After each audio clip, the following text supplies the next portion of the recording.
Ladies and gentlemen, good day and welcome to Control Print Limited 4Q FY'24 Investor Conference Call hosted by Asian Market Securities Limited. This conference call may contain forward-looking statements about the company, which are based on the beliefs, opinions, and expectations of the company as on date of this call. These statements are not the guarantees of future performance and involve risks and uncertainties that are difficult to predict. Actual results may differ from such expectations, projections, etc., whether expressed or implied. Participants are requested to exercise caution while referring to such statements and remarks. As a reminder, all participant lines will be in the listen-only mode, and there will be an opportunity for you to ask questions after the presentation concludes. Should you need assistance during the conference call, please signal an operator by pressing star then 0 on your touchtone phone. Please note that this conference is being recorded.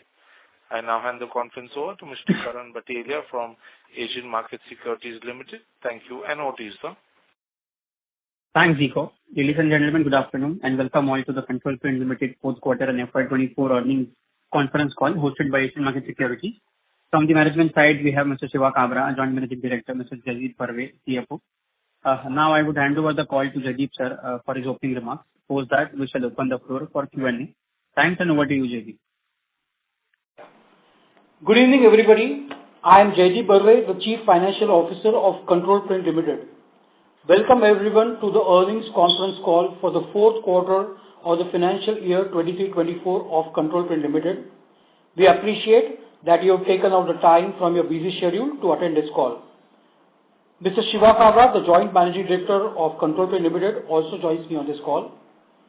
The detailed presentation has already been put up on our website as well as in the investor presentation notification on the exchanges for this call. Let me provide you some highlights of the performance of Control Print Limited for the fourth quarter and also for the complete financial year of 23-24 on a standalone basis. First, let me speak about the revenues from operations. On a standalone basis, the revenue for the fourth quarter is approximately 98 crores, which is a very good growth compared to the Q3 of the last year as well, Q4 of the last year as well Q3 of the current year, which is approximately about 84 crores. On a standalone basis, the full year revenue from operations is rupees 344 crores. The corresponding figures for FY'22-23 were rupees 291 crores.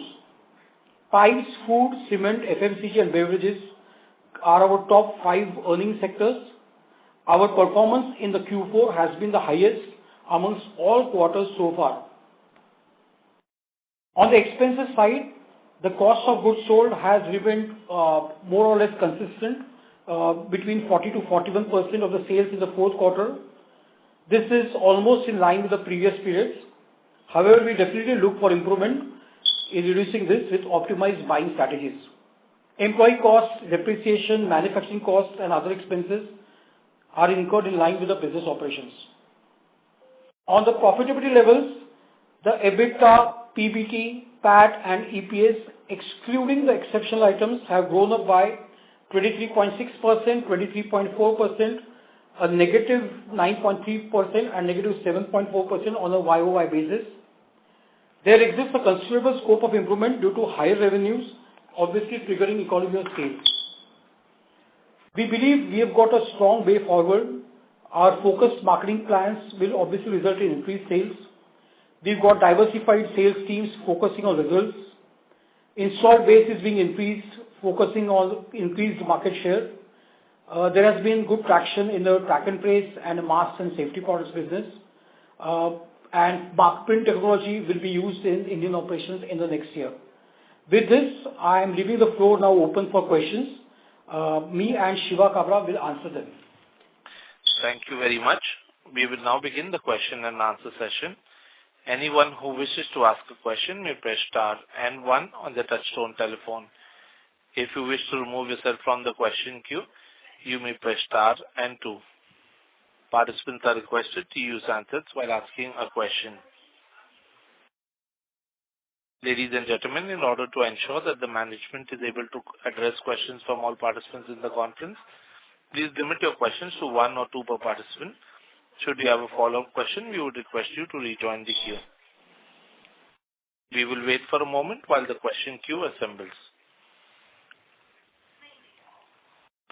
The first question is from the line of Disha Sheth from Anvil Share and Stock Broking Private Limited. Please go ahead.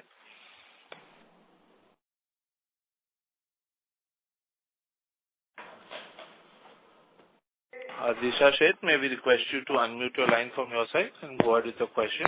Hello. Am I audible? Yes, ma'am. Please go ahead. Yeah. Good afternoon, sir. Sir, we wanted to check that can you just give the details of what we have done from the company level to increase our sales force, because that's the main thing going forward. If we have more sales force, we can get more business. And in terms of margin, where is the more scope for improvement? And thirdly, our target for around 400 crore sales by FY'25, are we on line to achieve that? So just 3 questions from my side. Hello? Yeah, Shiva, you want to take this answer? Sure. So just going back, the first question was on the sales force. So, we have an adequate sales force as of right now. There are a few additions that we are doing for some new business lines that we've added through acquisitions, both here and internationally. But largely, we've got enough salespeople, and it's about more efficient management, and running a smoother business as of right now. That's my own view, and we can increase sales quite significantly even with the existing base. We have, in my past phone calls, I don't know if anyone has been available, but we have sort of over-invested in our sales and field service force, even though this year there has been an increase in people right at the end, in anticipation of future growth. So we try to keep, what we require for the next 1-2 years, because it takes time to hire people and train them. And of course, there's also an attrition at some point of time. So that's the first question on the sales force. The second question was regarding margins. So, our margins have remained quite consistent over a period of time, on the COGS basis, like on the gross margins. And on the net margins, of course, there's some fluctuations as a smaller company, quarter to quarter, because of, some expenses being incurred in certain quarters versus certain other quarters. But I'll say, like, overall for our product lines and overall for our business as a whole, the margins are quite stable. Sometimes it might go down 1 or 2%, sometimes it might go up 1 or 2%. But that 60% plus range is obviously what we target, overall. And obviously we do have some ideas on, projects to reduce cost, but let's get that actually done and make sure it works before I say anything on that front. And then the third question was, can you repeat that again, please? Actually, what was the third question? The 400 crore, are we on track to achieve? Yes, I don't know what we did standalone this year. Jaideep, I think it was like 43. 343. So, yeah, we could, I can't see anything. Obviously, that was a forward-looking statement. Like I said, we don't make any predictions. That was a target, mandated by the board on a standalone basis. We might do it, we might. I can't see anything. So again, that's a prediction for the future, But we are just focusing on, running day by day, month by month. Okay. Yeah, no, sir, just on that, since we, for having the target in the mind, we must have sold the printers. So it's all about the consumer business. So that we can predict that, because 3 years we have if we sell a printer, 7 to 8 years, we have the fixed consumer business. So that way, I was asking. Yeah, so of course, what we sold till last year, we can say that it was good till, last year. Till last year, we were on target, and this year, of course, we'll see what happens this year. So, till last year, we were satisfied with the growth rate, and we were selling consumers at a rate which can afford us to continue growing, at least on a standalone basis, and that was on target last year, so to say. Sure. This year we'll only be able to see, what 11 months down the line or something, find out. So, yeah. Okay, sure. And going forward, if we see coming 4 years, like if we want to grow 20%, what are the ingredients we need, like gaining market share and other things, if you can specify, what will help the company to grow if we, and do we target to grow at 20% because industries that we are serving are pretty much growing and there is now rural demand picking up, which will help the allied industries. So, what is your view on that if we see a little longer term of 4-5 years?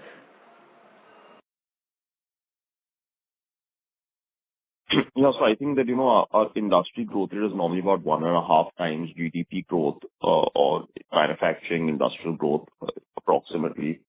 So, I don't know, that would be like 11%, some 12%, something like that, is where the industry growth rate is. So there are a bunch of ways we can grow faster. One is by going faster than and increasing our market share. One is by adding some more products, and seeing if we can do better than that. And one is by looking at some newer geographies where we can expand our, sales of products to those places and to some subsidies. So we're working on those 3-4 different business areas.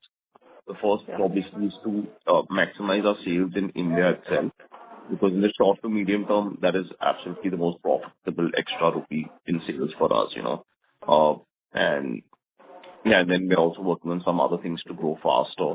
But there's no target growth rate. We have to see what comes to us and make sure that it's in line with our business, and it's something that we feel in the long term we can be profitable around it.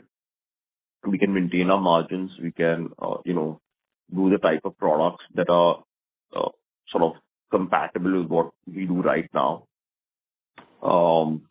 Because we are in certain lines of business, and then we have certain like technology or service type modes around our business. So, if we find things that are interesting to us and that maintain that, then it makes sense, Sure.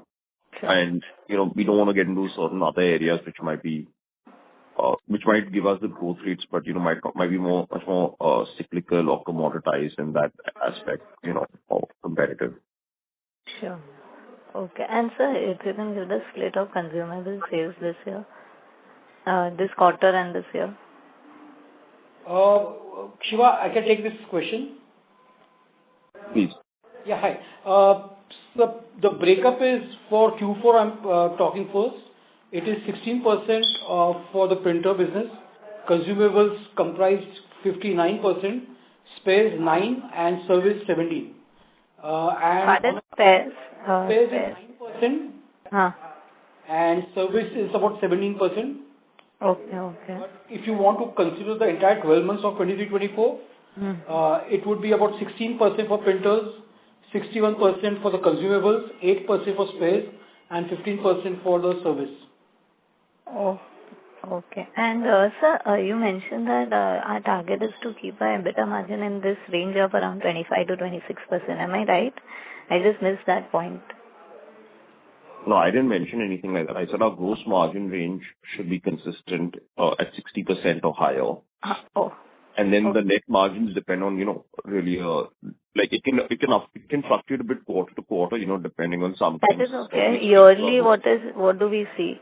What do we, because obviously, to maintain the current margins, sure, or grow them, because the SG&A we feel should not increase as fast as the overall revenues. But, that's something we're still working on, because like I said, in terms of cost, both the gross margins or the net margins, we have to, like what happens every time we add a new line of business, we increase our expense.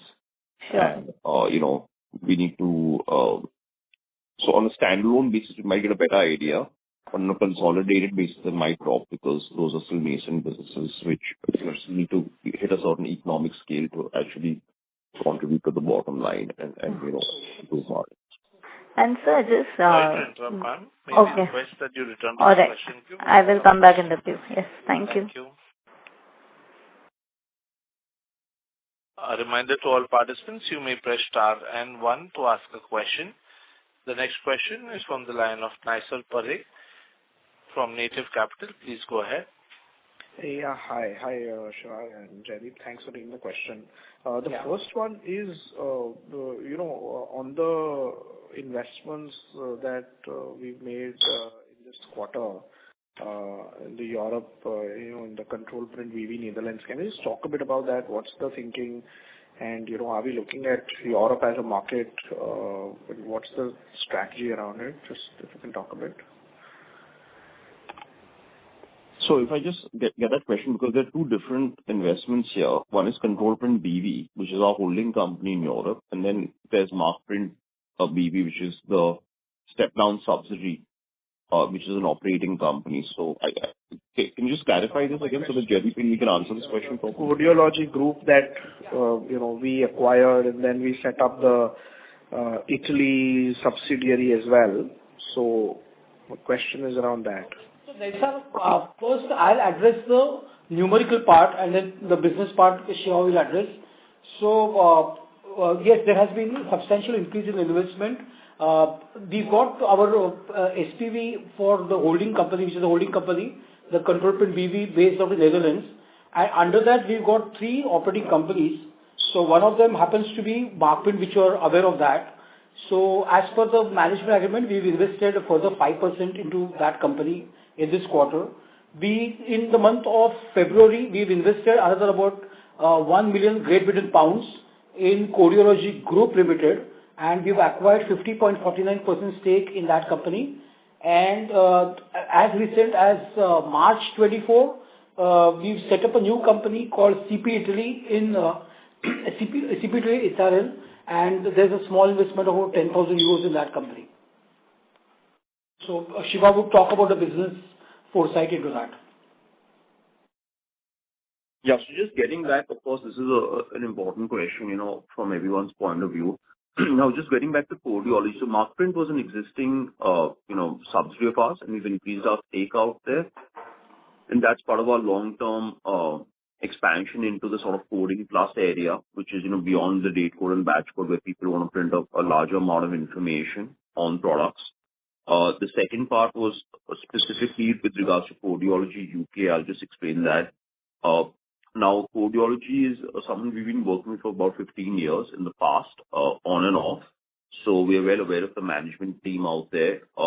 And first, they make one line of printers called the print and apply, and that's something that's not there in our existing business. So, of course, you might see in a lot of products, or especially on the outer carton, where they have a label applied.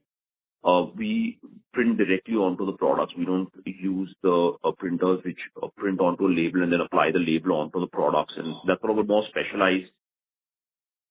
There's some specialized techniques in there because of the label application and the whole integration of the print engine out there. So Codeology actually has a good market in that specific business.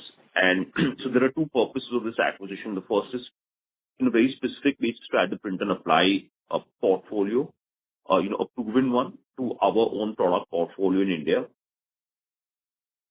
The second part is that Codeology also feels that there is a market for our products in the UK, and they are interested in expanding some of their sales and expanding that sale of our products in their geographies.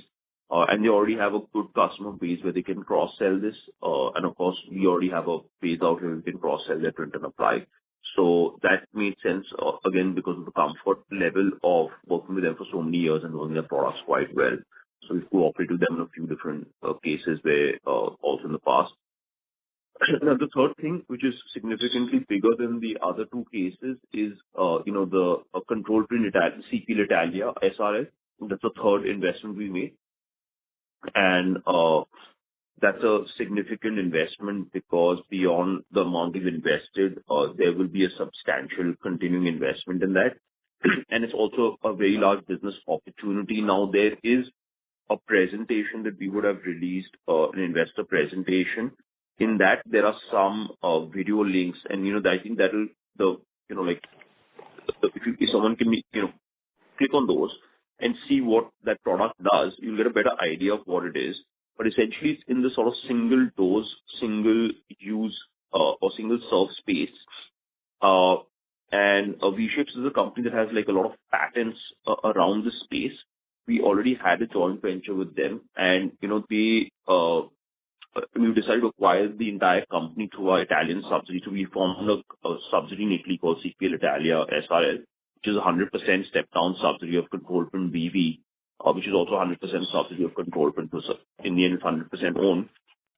And CPL Italia SRL bought all the assets of V-Shapes, including intellectual property and the trademarks and the customer base and so on.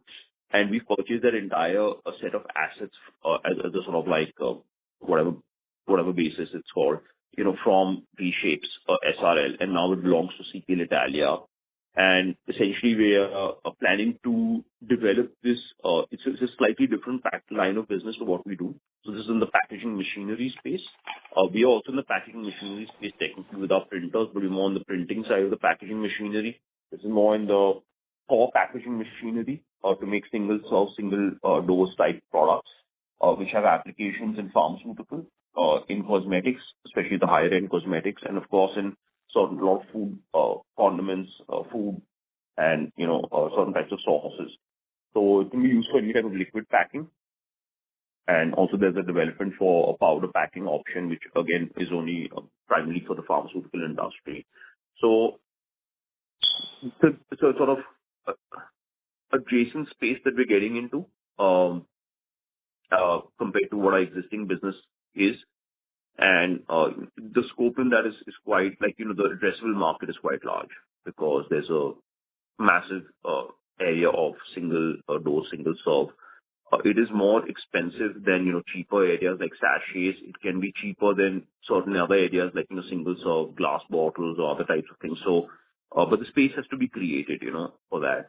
So that's like a sort of a longer term horizon play. Got it.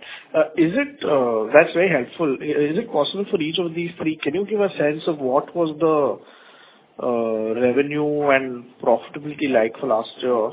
And, how do we see that going forward? And especially what additional investments are we looking at, which we need to do, which you mentioned that we might need to do in Italy.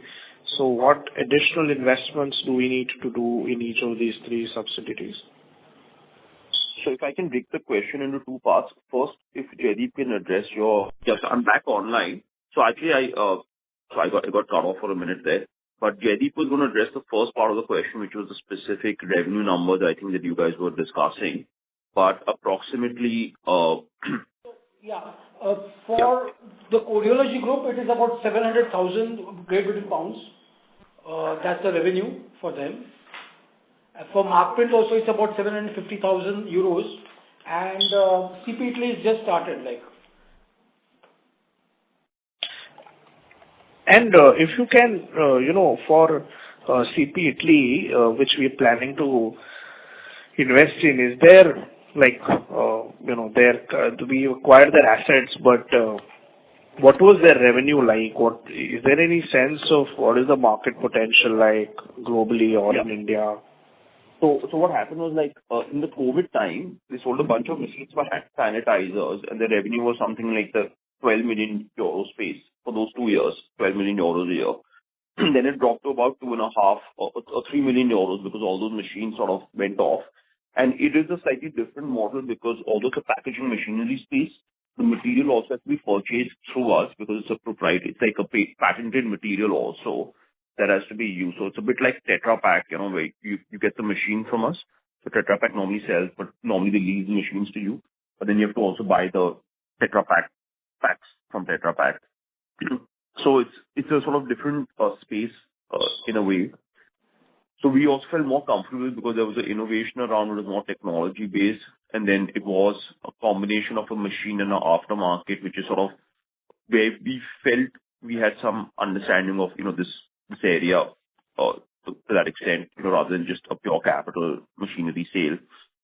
So the thing is, the addressable market is very large. What I would say is the company started, honestly, in 2017 or 18. And then they had a big burst through COVID. And then when the COVID bubble burst, they got into some, and that's when we sort of tied up with them in the end of 2022.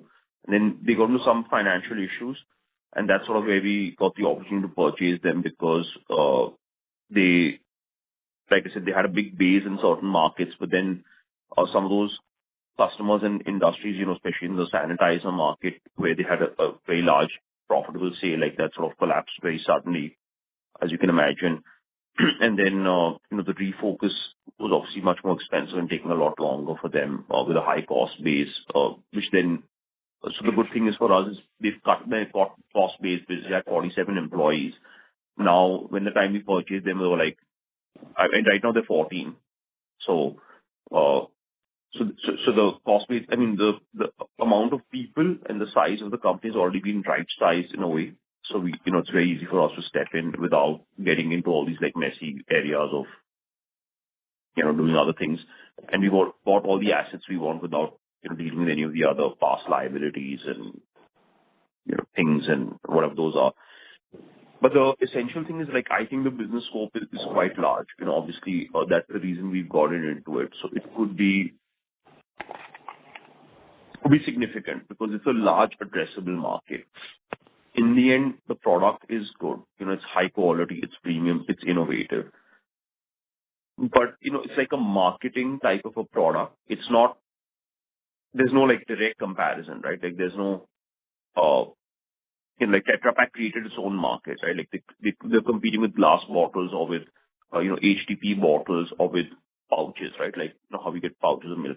So out here also we have to create our own market, if you understand what I'm trying to say. So like it's very difficult for me to make predictions, but I think that the scope is significant. It is going to take 1 or 2 years for us to also get everything perfectly in place before we really see positive sort of profitability in this product. I think like it's going to take 2 years, if you ask me, of an investment phase. I do want to point out that the material is quite expensive. There needs to be a major investment in improving the sales team, improving the coverage in multiple geographies. And there also needs to be a major investment in reducing the material costs, because the material cost is on a per sachet basis is quite, a per monodose basis is quite high. So that needs to decrease, because honestly, for like the larger customers, the cost per dose, or the cost per pack is more important than just the capital cost of the machinery. So there's some positive things and some negative things. There's also one big issue that we have, which is the current monodose is, the packaging material is non-recyclable. It's on a combination of aluminum and some other polymers. And we definitely need to come out with a recyclable option, because, a lot of customers, especially in pharmaceutical, it doesn't matter because, they need the aluminum barrier properties. But definitely in the food and cosmetic market, there is, like a lot more pressure right now towards sustainability, if you look at it in a broader perspective. So definitely customers are putting a lot of pressure on us, not only in terms of interest in the product, but they also want a recyclable option. We do have some recyclable options under development, but even that will require significant investment to take to like a commercial size. So I think reducing the cost of the material, developing the recyclable option, proving it, getting all the certifications for that, continue to develop the machinery and, keeping that base alive, the technical knowledge base alive in Italy, and developing a sales team. These are all significant expenses and investments. And I feel like it's going to take us, you can say 24 months, maybe. The amount of investments you would target to do, combination of maybe CAPEX, OPEX or whatever, but what over the next 1-2 years? See, I don't know offhand, but I know just the, I think like over this current year, in terms of the entire sales, the entire OPEX budget, including R&D, which will be more than €1 million, or €1.5 million would be R&D in that, because we have to develop 2-3 other products in this range. The material would be about €4 million, including the entire Asia Pacific sales, including Africa, will be now run from India, and we are going to keep people in different areas. Europe will run Europe from Italy. But yeah, we need to add certain number of high quality salespeople and in both the geographies. That's going to cost us a significant amount of money, more than 1 million euros, about 1 million euros a year is what I'm thinking, and 1.5 million euros for R&D, about 1.5 million euros to run the company as it is, with the people, the technology base, everything else. So yeah, that's sort of where you can take it as a 4 million euro budget to run. Secondly, we're looking at the material option. We're looking at multiple options, whether to source from some suppliers, bulk commitment, whether to make, a unit ourselves, and some other things. So we have the technology and the formulation of how to make the materials, but it was not being made. And right now we are importing these materials from Italy, or from Italy it's being sold to multiple customers worldwide. There was also one other question I think that you had. So that part, like I'm still getting into much more depth conversations. I wouldn't like to put any numbers out there if because it is still tentative. So like we have some approximate ideas, but till we don't get like a final ballpark range, I wouldn't like to comment on that. And we've not even decided if we are going to go ahead with manufacturing of the material. We're going to outsource it entirely. We're going to, how exactly this method is going to be, because that board meeting will happen in our next board meeting. We'll probably announce something much firmer on that basis once we all have a chance to discuss it and we have a chance to put it up. And yeah, just to give you an idea, so like V-Shapes last year did about 2.5-3 million euro sale, or like a 3 million euro sale or something. That was the size that they did as before we purchased it as CPL Italia. So I did that answer most of the questions, I think, or yes, more clarity than anything that. That's very helpful. I just have one, follow-up to that is that, it seems like one is obviously different, like you said, segment, different geography, and the amount of investment seems very high, right? So what do you think was the need you felt what was the compelling business sense to do this? Because what you're saying is that the market needs to be created and a lot of R&D, etc., needs to happen, and this is obviously very different from our printing business. So what was the need for such a different and big diversification, which would need so much investments? What was the thinking behind it? Yeah. So the first option is that, like I said, we have our clarity quite, like at least for me personally, I have a lot of clarity that, we are, there are different types of businesses which are very good in this space. Like, there's Huhtamaki, PPL, there's, Cosmo, Polyplex, and those types of guys. And, they're more in the film business with relatively speaking, less innovation. So they're more, relatively speaking, please don't take me in the wrong way or anything like that, but they're more in a slightly more commoditized space, and they're making a certain margin. Now, with the way our company is structured is that we are in the printing space, we are expanding there. So the idea was that, we've sort of done what we've done in coding and marking. We are, like I said, in research and, development and innovation. That's sort of more where our core is. Like we started with something 15 years ago, and we've developed a bunch of other products, and we're still expanding, our product range on those things. So there is, like I said, I agree with you that the innovation is not in the packaging machinery. There's a lot more mechanical expertise required in that space, but we are getting people who have done it. If you understand what I'm saying, neither is the thought of ours to move the base from Italy to India. But yeah, I think we're comfortable being. Personally, I'm much more comfortable being in a space which is more around innovation, more around IP.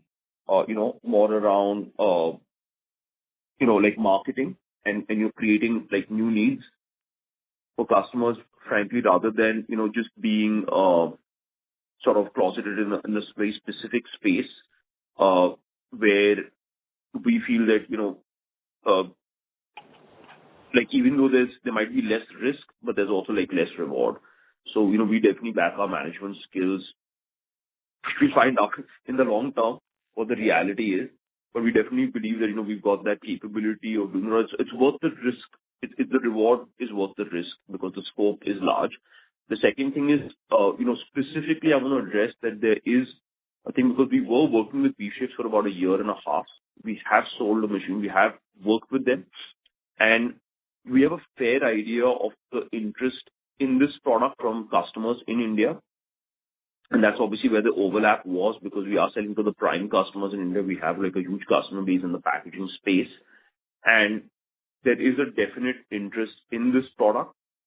It is meeting a certain need. Like I said, there is certain changes in terms of the cost of material, which might not actually matter. Honestly, like my feedback in Europe is the cost of the material is not so critical. They seem to be willing to swallow that slightly higher cost, In India, that cost of the material is quite critical. So, you can go maybe you can go to the 15 rupee sachet right now.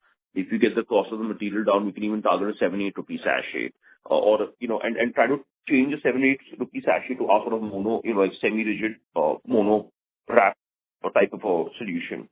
So, like what's happening is that the addressable market can increase significantly, but there is an interest, and, it's only after like sort of feeling that, or selling this in India, getting feedback from customers, understanding the market, at least the Indian market quite well. The belief is that there could be strong demand for this product if this is done well. Like, of course, now the key thing is if this is done well, and there could be, but, so I agree that there's a risk element to it, but, in the end, if we have to do something new, there is always going to be a certain amount of risk. Like, even if we launch new printers in our digital printing space or whatever it is, like, in the end, I might, like, unless I get some customers saying that, oh, I'll buy 23 of these printers at this price, in advance, which doesn't happen normally, if you create it, like, you have to still innovate in that particular area. So there is a risk versus reward. So I know I'm taking a long time for this answer, but I wanted to, because this is an important move that the company has made. So I wanted to, clarify this in as much depth as I can. No, that's very helpful. Thank you. And just a data point. Sorry to interrupt, sir. Maybe request that you return to the question queue for follow-up questions, please. Thank you. Okay, fine. Sure. Ladies and gentlemen, you may press star and 1 to ask a question. The next question is from the line of Shreyas from Monarch Networth Capital. Please go ahead. Hi, Shiva. Thank you for the opportunity. My question is related to, are you looking for some more acquisition this year?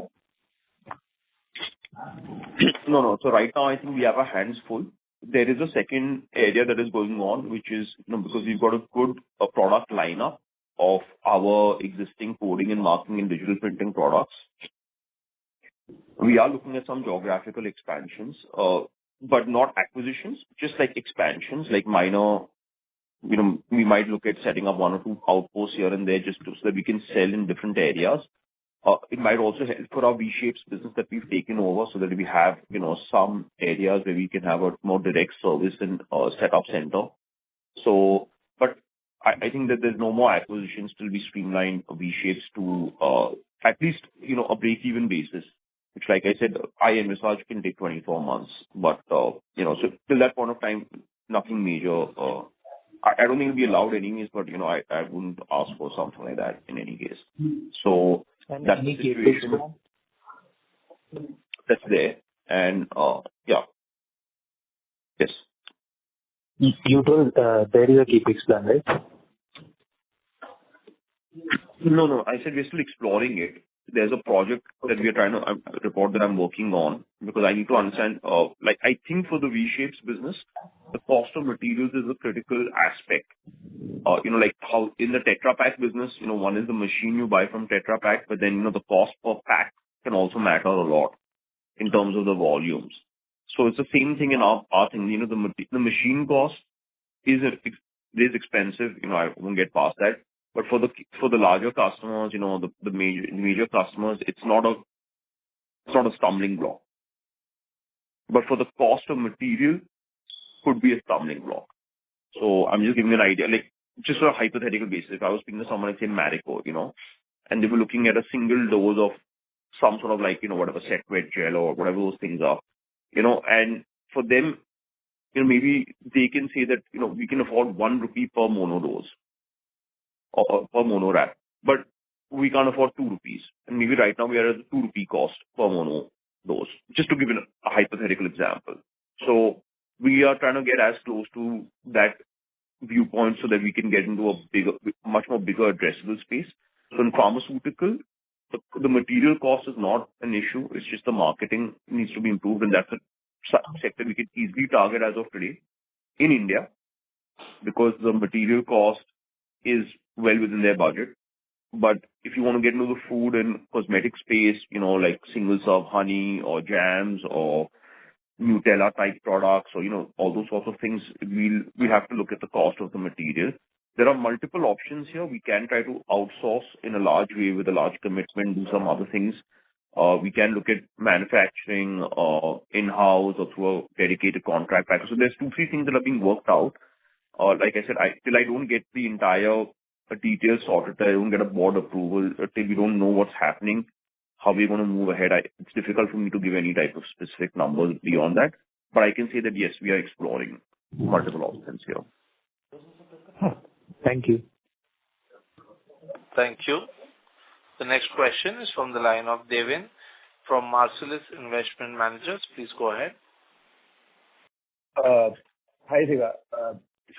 What's the profitability for V-Shapes and Markprint for the last year? No, so V-Shapes was obviously purchased by us separately. So, I can only talk about what they... in fact, they were profitable. If you take out the interest payments, and you look at their cash flows, they were cash flow positive, maybe even to the tune of €1 million or something, even last year. Markprint was, I think, about break-even last year, I think, if I remember right. So, Jaideep, approximately, I don't know. Last year was a bit of aberration, but they still have a good GP margin, which is about 53%, which is in line with the previous period. What had happened is that they had about 2 months of some low-lying business. So last year was an aberration, so it couldn't turn into green last year. Okay, got it. And for Codeology, what was the profitability? For Codeology also, I mean, both these companies are based over Europe.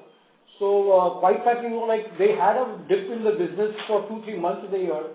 So Codeology also on a consolidated basis for both the entities, it's into negative right now for 2024. I can say that with Codeology, our discussions were going on for more than a year. There were some issues with the tax structuring, and therefore the transaction was delayed by a year because of something to do with the taxes. I can't understand exactly.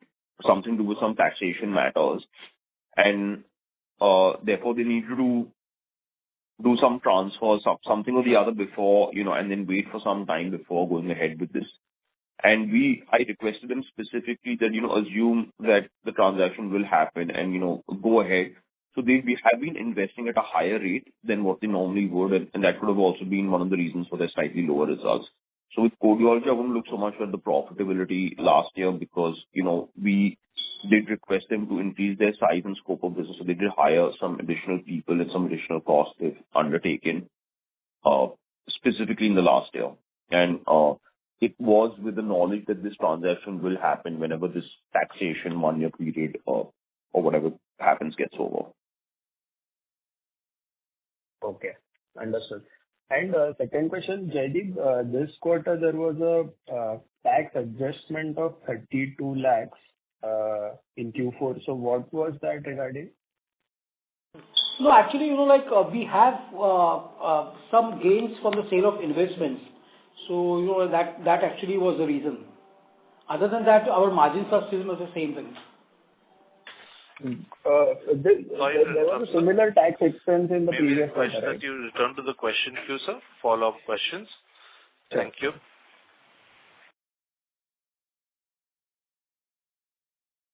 Ladies and gentlemen, we will be taking one question per participant going forward. The next question is from the line of Naisar Parekh from Native Capital. Please go ahead. Yeah, thanks for the follow-up. I just think you had a couple of points. I'm sorry to interrupt, sir. You're not audible, sir. May I request you to use your handset? Yeah, thanks for the follow-up. Just a few data points. One is, can you give the number of printers sold in the quarter year? Second, the tax impact was high in the fourth quarter. So what is the tax rate for the year is also high, so what is the reason for that? And third is, there is a 1.5 crore loss if we compare Concall and standalone. So Concall is lower by 1.5 crore. Is that loss attributable to Markprint or is there something else? Yeah. So can you just give me the first question, so I'll go question by question. Number of printers sold for the quarter and year. So for the year, it was about 2,859 printers what we sold. Hello? Yeah. And for the quarter, it's about 868. Okay. Yeah. What is the second question? On a YOY basis, basically, right? On number of printers sold? Yeah, it's a number of printers. It's consolidated this year. So is there a loss of market share or is it just a mixed change? Yeah, sure. You want to take this question? Yeah. So out here, overall, if you look at the actual value of printer revenue has actually gone up. And the printers have gone down marginally. And what we've communicated in our earlier calls is that, in fact, there was a question earlier about the number of salespeople and all of that. So, we are focusing more and more on the top few hundred, maybe top 1,000, 2,000 customers of India. So, we've been much less aggressive in pursuing smaller customers. And we are focusing more on big deals, big customers, because, we are successful in that. That's our core area. And those are the people who, don't mind paying extra money because they want 99.5% reliability, which what Control Print gives, versus 98%, which, some secondary player can provide, maybe importing from 95, 98%, some importing from China or, some other thing or whatever it is. So we are more in that top space with the more innovation, and we've changed our sales model. And, it's taking time because I can say the pipeline looks good as of right now. Of course, some people even ask me some predictions for the year. I can't see anything what's going to happen because nobody knows what's going to happen in the future. But the pipeline looks good overall. And it's much more lumpy now because they're much fatter cases, but they're also like much longer gestation periods. So I do see sales increasing, past the previous levels, but also the value of the sale in terms of the amount of business it generates for us over the lifetime of the printer will be much higher per printer. And that's what our target is fundamentally. So it could be that there were 2,800 and whatever printers sold last year versus 3,200 the previous year, something like that. But these 2,800 printers are, more profitable and are going to give us a significantly higher business per printer than the previous 3,200. So, and so on. And the target this year is to increase the volume further without compromising quality. So it's a bit of a learning experience. It's a bit of a change for us. And like I said, we've not ignored the small. We're not like out of that. We're not exiting that market. But the focus is we have a limited amount of salespeople on the street, and we can't afford to spend too much energy on pursuing smaller customers. So the message is very clear to everyone that this is our core base, and you need to make sure that the core base is focused upon. Got it. Jaideep, the next question was on tax impact. Yeah, tell me. The tax rate for the last two quarters is high, and even for the year is relatively higher. Yeah, see, we follow Section 115 of the Income Tax Act. So, basically what has happened is that there have been some gains to the sale of investments. So that's as a result of that, the provision for tax, in fact, that has gone higher this year. Thank you. Mr. Naisar, may we request that you return to the question queue for follow-up questions. The next question is from the line of Saket Kapoor from Kapoor & Co. Please go ahead. Namaskar, Shivaji. Namaskar, Jaideep bhai. Sirji, thank you for this opportunity. Sir, I missed a lot of part of the phone call today, sir, because of some disturbance, so maybe I may be repetitive, sir. But just to put my question in a nutshell, with the type of investments that we have done in innovative mark print and now the other assets, the profile of the company is very different to what Control Print has been known for to your investing communities for the last 2 years. And we have reached that scale and margin profile which the investing community has been anticipating. So kudos to the team for delivering steady set of numbers.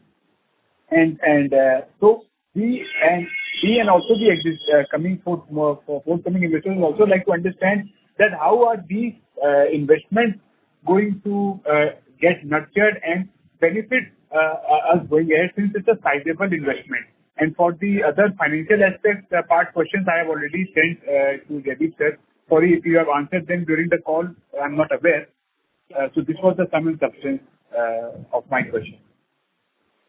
Jaideep, could you answer those financial questions, please? First, before I answer the rest of the questions. Yeah, Saket, can you just tell me the first question? I mean, the line is a bit hazy over here, yeah. No, My question that Saket Ji has sent to you on email. Can you answer those first, please? Yeah, so Saket Ji, I mean, you had raised about 4 questions. One was on, like the increase in the additions to fixed assets. So, yes, it is true that we've done some sufficient additions to the fixed assets. Now, on a standalone basis itself, it's about 20 crores. And the main reason for it is that there has been substantial increase in the coding and marking machines on the rental basis for this year. It's about 13 crores approximately. Plus, one of the assets is now currently the V-Shapes machine, which we had purchased. So we had done a lot of trials on that. And after successful trials, then we have capitalized that asset. So that is about 5 crores. So roughly about 20 crores gets explained between these two additions.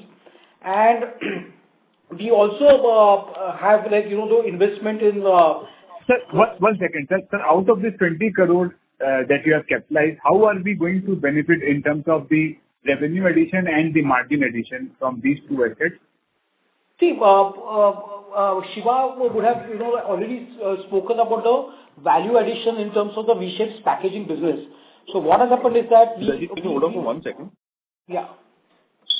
So, Saket Ji, the machines we put out on rental basis is when, some customers, instead of purchasing the machines from us, they don't show up in our sales numbers, but some of the larger companies now, they prefer sort of like leasing the machines on a per printer, like per code basis. And paying us on a per print basis or on a per machine, per year, per line basis.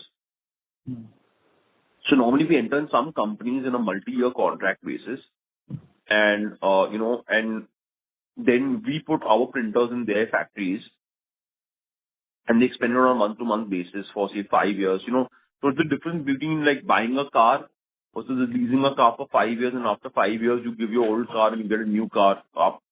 So now the problem is the asset is in suppose I'm an auto manufacturer, the asset remains in my book.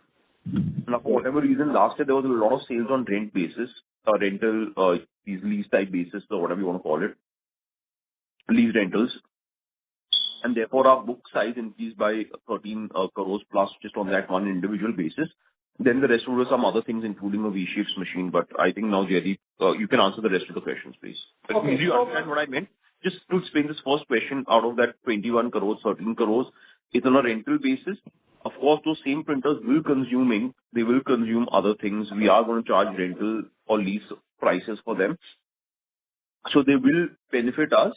You can consider them as an alternative, like instead of just buying the machine and buying the consumables separately, now they're leasing the machine and they're buying the consumables.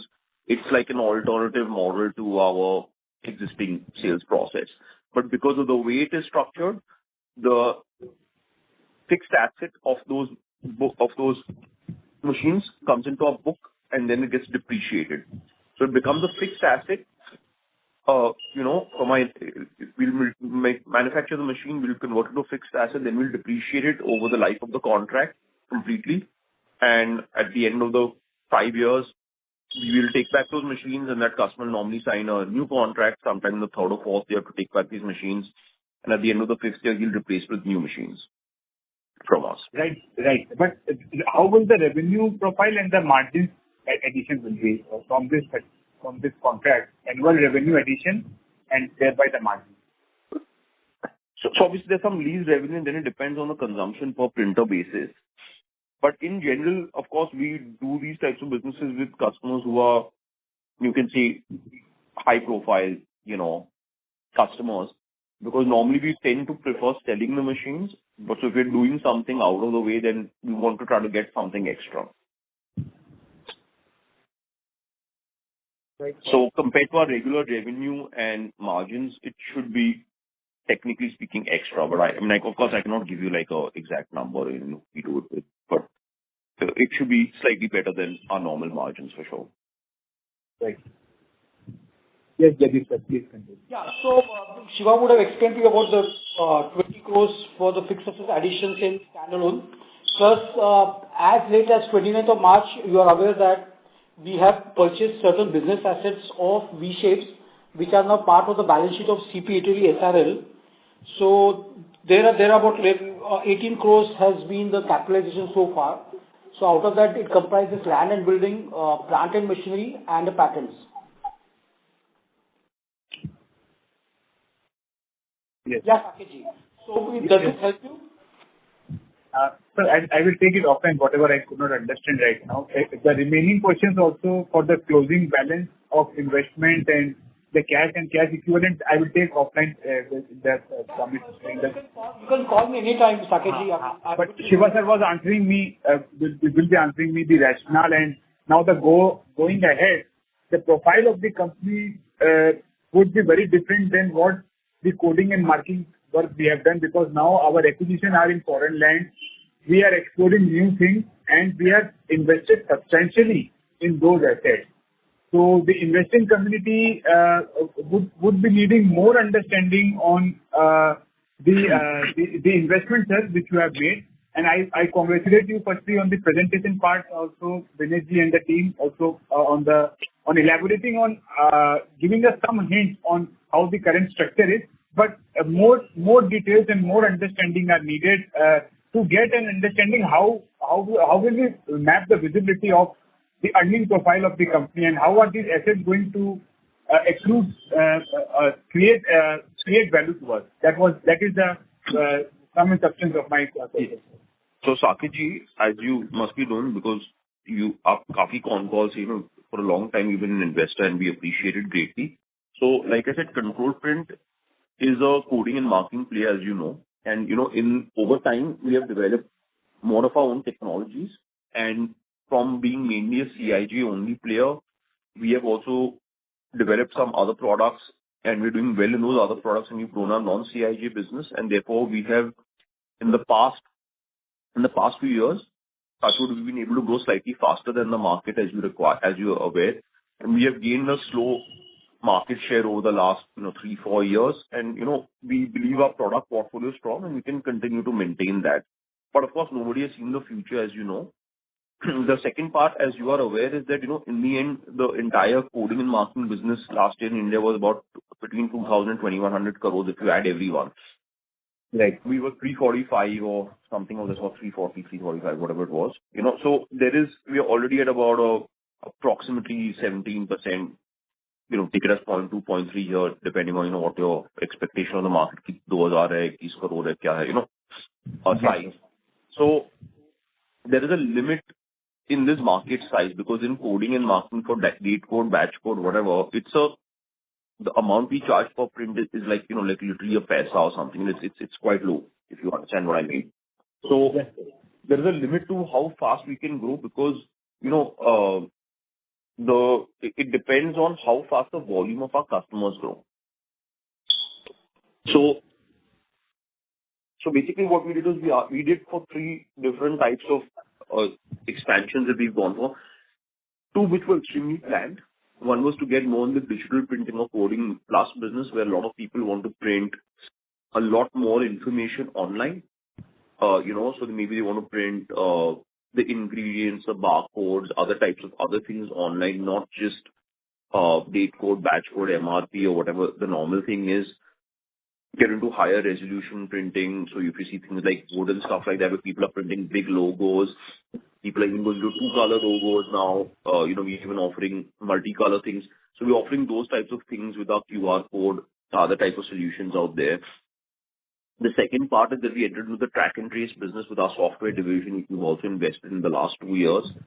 And now I feel, in fact, it's finally turning around. We're getting a positive set of feedback. We're getting a positive series of orders in the last few months. And now I would say it's at least it's a break even, if not contributing positively in the last 2-3 months. So that was a well-defined second step, which was part of our business, which was not only do people want to print information, but they also want to, trace the entire supply chain. So we were going far more deep into the software side and the automation side out there. The third part, which we also discussed with everyone, was that we are looking at some geographies. We all agree that Sri Lanka failed, that was there by the time the business was growing somewhere. The COVID crisis happened. After the COVID crisis, the economic crisis happened. So we agree that things were a failure. But, then that doesn't mean Sri Lanka is the end of the world. And after some persuasion, of our board members and other types of people, we feel that, we are confident that we can adopt a light strategy, which is focused on some areas where we have a competitive advantage, and try to, again, look at some other countries in Asia, Pacific, Middle East, and Africa, where we can at least focus on some specific products so we've got a good advantage, and look at, whether we can increase some sales in these areas. So these were 3 defined areas which were explained to you and to other investors that we are looking at, and we're working on it. And of course, it's taking some time because it's a time and investment, whether in developing a sales, a market plan, a sales strategy, and so on, to be able to address these areas. And the idea was that, although we are growing at luckily at a fair rate, because we've got a good competitive market positioning, we've got a good team in the Indian market, but in the end, the market is only so big. It's 2,000 odd crores or 2,100 crores. It's growing at about 12% a year. If the GDP is growing at about 7% a year. Of course, if the GDP grows faster, this will grow faster, but we felt we could do this and do some other activities also. And we wanted to take these avenues to explore for the growth. So that was the thing that's happened. And this is where, something like Codeology has been added, because they have a print and apply system, which is of high quality. So we wanted to add that product line to our own portfolio of products. And this question was raised earlier. So the print and apply is a core coding product. We have not been in that area because there's a certain amount of mechanical expertise that is required, which is different from just inkjet expertise. And normally these are run on, thermal transfer printers. So again, more of a secondary product for us than a primary, sales focused product. But it is part of our lineup, and it is, adding to our product range, because we already are selling these products to our customers. Our existing customers do have some demands of these printers, of these label print and apply applicators. So we're working on that. And that was one of the key rationales of investing in Codeology. With Markprint, it was a key rationale in going into the coding and marking plus towards the digital printing side, in that in-between space. And we have developed some products on that. The Markprint products were quite expensive for the Indian market. But now we do have some products which we have developed of, the support or the expertise from Markprint, which can be leveraged in the Indian market. And we also have a better idea where Markprint products can be sold directly, which is frankly more in commercial printing, which is not more in our packaging space area. So we have to see how we can explore that area. But that's less price sensitive than the packaging space or the coding online space. And so we hope to see more results on that space in this coming year, in this financial year itself, both on the track and trace and on the coding plus thing. With Codeology, like I also said, adding their product line will take some time to integrate, because there's a certain amount of technical expertise that's there. It's not currently the mechanical level of expertise is not there in our company to that same level. So we are understanding, obviously, with their support, but we've just started this process. And maybe towards the end of this calendar year or financial year, we'll probably get a better idea of how exactly it can be utilized for some of the cases that we have or some of the customers that we have to address their issues on irregular printing objects, and even some regular objects where they want to label, they don't want to print directly on the product. And at the same time, Codeology also is interested in selling our coding and marking products, some of our product range in the UK market. And so there is a synergy there also. So that's the justification for that investment. But yeah, it was like a more simple product acquisition, and for them also for other territory opportunity where they have a good existing base in the food market out there, and maybe this could be a product sold to their customers. And then the V-Shapes business is a large market opportunity. It's a different business than what we do. There are a lot of challenges and investments ahead, but the potential reward is big. I have covered it earlier in some depth. There were a few questions on this topic, and I have tried to address that. So I think the easiest thing will be to, just see that transcript whenever Jaideep publishes it and read through that. But there is a large scope out there. It's a different market, so there's no definition of what it is. But in general, the single dose market is a large market. And with our own experience of selling V-Shapes products in India, we have a reasonably high level of confidence that this is a strong product and there is demand for this product if done properly. There are definitely, the team needs to be strengthened, the sales team needs to be strengthened, the material costs are too high, recyclable material needs to be developed. So there are many challenges in this business. I don't want to hide away from this. It's going to take us at least 2 years, or not at least 2 years, but probably 2 years to put this into a, no profit, no loss business. But, even though it's an investment, I think the potential reward in this business, the potential addressable market is quite large. And, in my own evaluation, the risk was definitely worth the potential reward. So I hope I covered all those issues.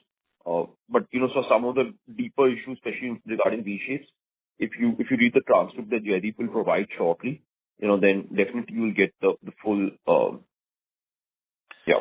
Thank you. Answer on that for you. Thank you, sir. Ladies and gentlemen, that was the last question for today. I now hand the conference over to the management for closing comments. So, from my side, first I want to thank everyone for participating. I know it's a very busy period, and I appreciate, people taking their time and some very thoughtful questions coming. I think that there were some, more talks on the acquisitions. I think it's a very interesting point, and definitely something that we're very conscious of. This is not a harebrained strategy where we've just gone and bought some stuff. Like I've explained, there are some markets we need to address. I think that I want to be honest, everything seems easier on paper, but it takes slightly more time to integrate and stuff. But we are seeing those benefits in V-Shapes, in the track and trace team already, and expecting both of them, not only in Markprint and in the track and trace, and expecting both of them to contribute quite positively in this coming year. So, just looking at that, I think it's going to take at least 2 years with V-Shapes because of the nature of the businesses and the challenges are big in scope. But we do believe that there is, it's a substantially positive opportunity for us, we think that we can execute on this. We can, we can fulfill this product's opportunity, Yeah. Thank you. Yeah, thank you everybody for being part of this call, and look forward to your continued support in this year as well. Thanks a lot. Thank you. On behalf of Asian Market Securities Limited, that concludes this conference. Thank you for joining us, and you may now disconnect your lines. Thank you, everyone. Thank you, Karan. Bye.